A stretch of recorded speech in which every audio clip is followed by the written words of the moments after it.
Bonjour chers amis, je vous salue tous dans le merveilleux nom de Jésus. Amen.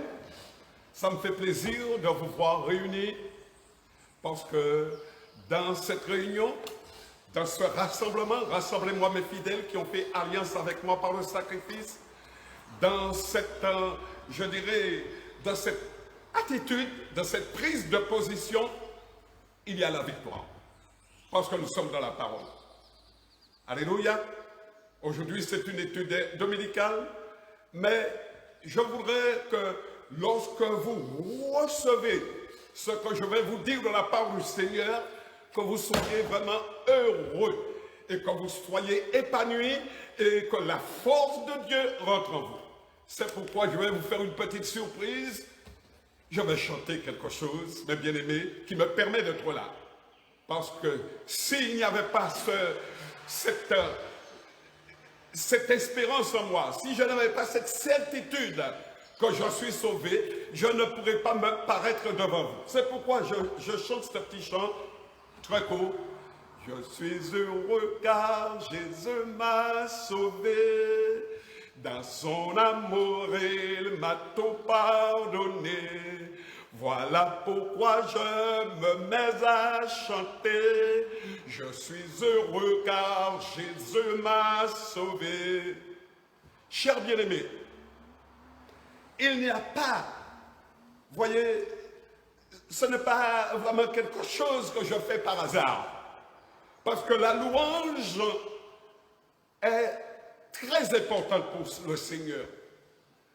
Ce que je viens de faire, c'est comme une pierre que j'ai lancée dans un lac.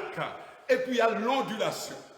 C'est pourquoi, vous qui êtes rassemblés, si réellement vous êtes bien disposés à entendre ce que je dis de la part du Seigneur, il y aura des miracles qui se feront. Croyez simplement. Je ne parle pas simplement au peuple francophone, ni au peuple anglophone, ni au peuple hispanophone, mais je parle pour le peuple de Dieu. Et c'est ainsi, chers bien-aimés, malgré, je dirais, cette situation mondiale, où c'est vraiment le découragement, nous reviendrons à la parole de Dieu, parce que la parole de Dieu nous dit ceci, dans Zacharie 8, 23, ainsi parle l'Éternel des armées. En ces jours-là, 10 hommes de différentes langues des nations saisiront un juif par le pan de sa robe et diront, nous irons avec vous car nous avons vu, nous avons appris que Dieu est avec vous. Comment peut-on apprendre que Dieu est avec nous si on n'est pas la parole? Je dirais, si on ne pratique pas la parole, si on ne connaît pas la parole. C'est pourquoi le thème, je dirais, de l'étude ce matin, c'est réapprendre à l'homme à obéir. Parce qu'aujourd'hui, plus que jamais, nous sommes dans une situation, je dirais, catastrophique. Et si les hommes de Dieu ne se lèvent pas pour prêcher la parole de Dieu avec vérité, et surtout, chers bien-aimés, on ne peut pas prêcher la parole si on ne met pas la parole en pratique. Ce quoi on est des menteurs, ce quoi on est des faux. Aujourd'hui, celui qui porte la parole de Dieu doit vivre la parole de Dieu. C'est pourquoi, chers bien-aimés, le Seigneur nous dit, il nous avertit, le temps qui est là, il nous avertit. 3 versets que je vais prendre rapidement. 2 Timothée 3, 1, sache que dans les derniers jours, il y aura des temps difficiles. Sache que dans les derniers jours, il y aura des temps difficiles. Ensuite, ça c'est Paul. Ensuite, l'apôtre Pierre qui dit, 2 Pierre 3, verset 3, sachant avant tout que dans les derniers jours, il viendra des moqueurs avec leur raillerie. Amen. Même les chrétiens maintenant sont devenus des menteurs, des faux. Simplement parce qu'ils ne mettent pas la parole de Dieu en pratique. Ils parlent, mais ils ne font pas ce que Dieu dit. Mais Jésus aussi dit une chose, chers bien-aimés, qui est merveilleuse. Et c'est ce qui nous permet d'avancer. Dans Acte 2, 17, il est écrit, dans les derniers jours, dit Dieu. Dans les derniers jours, dit Dieu. Ce n'est pas Paul, ce n'est pas Pierre, ce n'est pas Gwenel, mais dit Dieu. Je répondrai mon esprit sur toute chair. Vos fils et vos filles prophétiseront. Alléluia. Et ce qui est merveilleux, c'est ce que nous faisons dans Acte 1, verset 8. Je répandrai sur vous mon esprit et vous serez mes témoins jusqu'aux extrémités de la terre. Ce que je suis en train de faire là, mes bien-aimés, j'ai cette assurance que ça dépasse l'île de la Martinique. Cela dépasse. Parce que c'est comme une ondulation, comme une influence, comme, mes bien-aimés, quelque chose qui monte devant Dieu. Et Dieu l'accepte. C'est pourquoi, chers bien-aimés, nous allons, durant ce petit moment-là, que je vais essayer de faire court, le plus court que possible, réapprendre à obéir. Très longtemps, le peuple de Dieu n'a pas obéi, et c'est à cause de cela que nous sommes dans cette situation. Parce qu'il n'y a pas, je dirais, de modèle, ils sont peu nombreux, il n'y a pas de gens qui nous ont laissé vraiment, je dirais, des témoignages de gens qui ont obéi. Il y a quelques-uns, c'est vrai. Mais la majorité, mes bien-aimés, des chrétiens, parlent de Dieu, parlent de la parole, mais ils n'obéissent pas.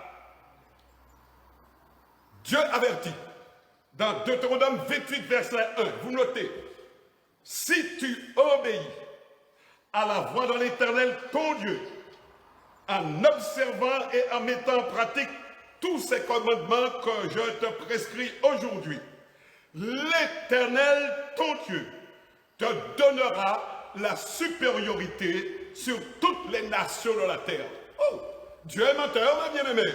Dites-moi un peu, Dieu est menteur? Alléluia. Le temps est arrivé où nous devons expérimenter la parole de Dieu. Pour ne pas tomber dans la confusion, pour ne pas tomber dans le trouble. Mettez en pratique la parole de Dieu. N'ayez pas peur. Alléluia. Donc, le sujet abordé ce matin dans cette étude, c'est l'obéissance. L'obéissance. Et lorsque Dieu a choisi le premier homme pour être roi, parce que le peuple en avait assez de Dieu, de la théocratie. De la théocratie. Ils en avaient assez. Et c'est pourquoi Saül, eh bien, n'a pas été à la hauteur. Parce que lorsque Dieu nous choisit, il y a un travail à faire. Il faut être à la hauteur, mes bien-aimés. Mais Saül n'a pas été à la hauteur. Et l'Éternel a envoyé un prophète, Samuel. Et voilà ce que Samuel dit. 1 Samuel 15, verset 22. Samuel dit, « L'Éternel trouve-t-il du plaisir dans les holocaustes et les sacrifices, comme dans l'obéissance à la voix de l'Éternel? Voici, l'obéissance vaut mieux que tous les sacrifices, et l'observation de sa parole vaut mieux que la graisse des béliers. » Ce n'est pas ce que nous faisons, mes bien-aimés, qui plaît au Seigneur. Ce qui plaît au Seigneur, c'est d'obéir. Ah, il faut payer le prix, hein. Les amis, le mot est facile à dire, mais je peux vous dire une chose, après 30 ans de ministère, qu'il faut payer le prix. Et des fois, mes bien-aimés, si réellement on n'est pas attaché à Dieu, on ne tient pas. C'est le pasteur Gwenel qui vous le dit. Alléluia. C'est pourquoi il faut être vrai, il faut être sincère, il faut être honnête, il faut avoir la crainte de Dieu si vous voulez réussir. Chers bien-aimés, un premier cas. Dans le désert, Dieu demande aux dirigeants, Moïse, de parler au peuple. Il lui demande de parler. Exode 19, verset 5-6. Je répète la référence biblique parce que je m'appuie que sur les références bibliques. Il n'y a pas de conception de Gwanel là-dedans. Alléluia. Exode 19, verset 5-6. Maintenant, si vous écoutez ma voix et si vous gardez mon alliance, vous m'appartiendrez entre tous les peuples, car toute la terre est à moi.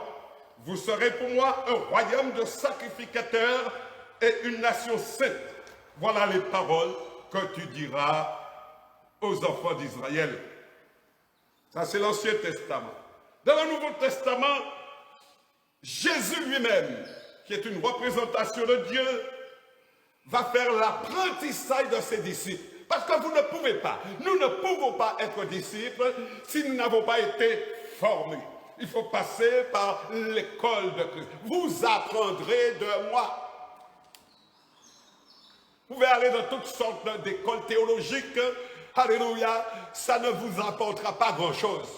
Il y a eu beaucoup de docteurs de la loi qui étaient remplis, la tête remplie, etc. et tout, mais ils ne connaissaient même pas Dieu.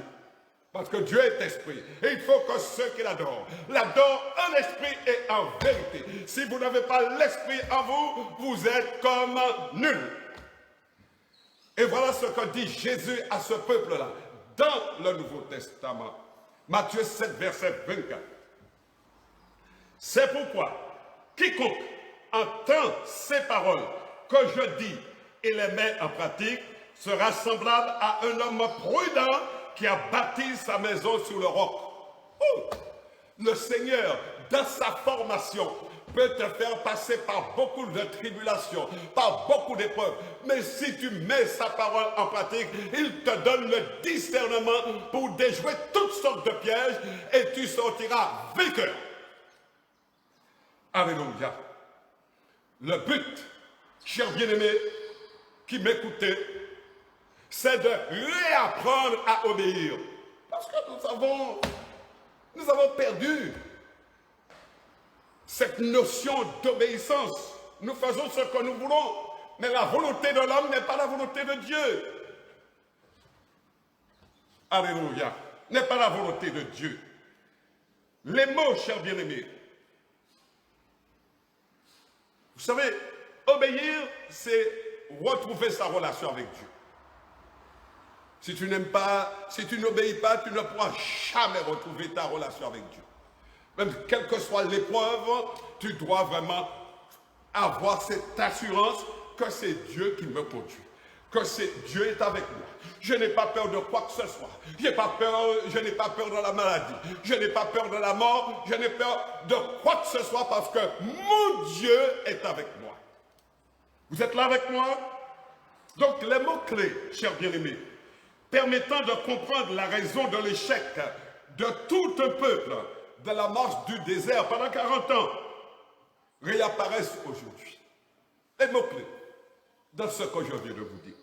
D'abord, l'obéissance à la voix de l'Éternel. Ensuite, le mot qui revient, si vous écoutez ma voix. Pour écouter la voix, il faut être, mes bien-aimés, il faut que vous ayez l'oreille attentive. Et ensuite, le Seigneur vraiment, il insiste là-dessus en vous disant, alléluia, quiconque entend ma voix, quiconque entend ma voix. Ça veut dire que, mes bien-aimés, le Seigneur veut parler à tout le monde.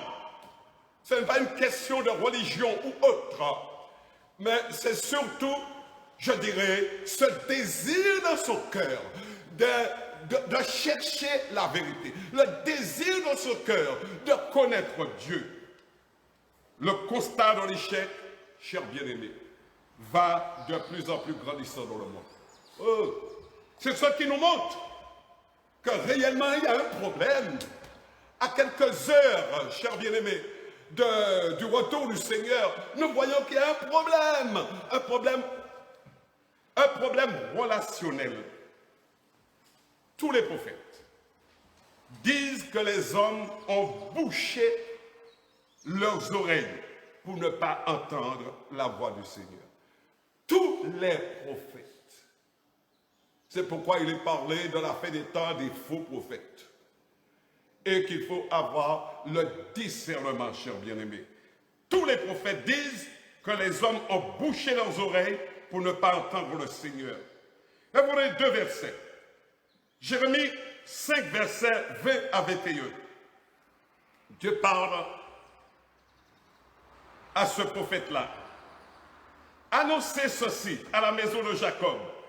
Publiez-le en Juda et dites, écoutez ceci, peuple insensé, qui n'a point de cœur. Ils ont des yeux et ne voient point. Ils ont des oreilles et n'entendent point.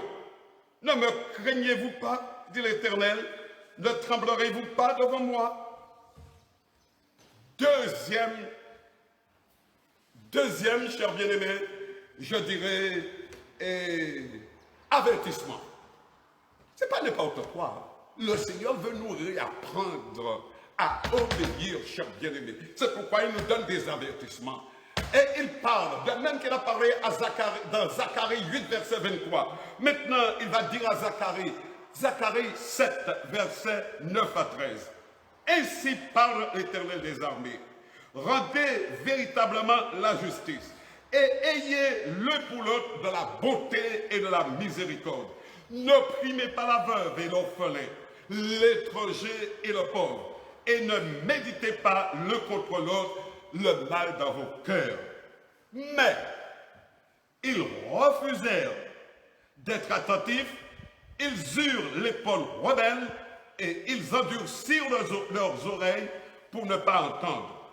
Ils rendirent leur cœur dur comme le diamant pour ne pas écouter la loi et les paroles que l'Éternel des armées leur adressait par son esprit, par les premiers prophètes. Ainsi, l'Éternel des armées s'enflamma d'une grande colère quand il appelait.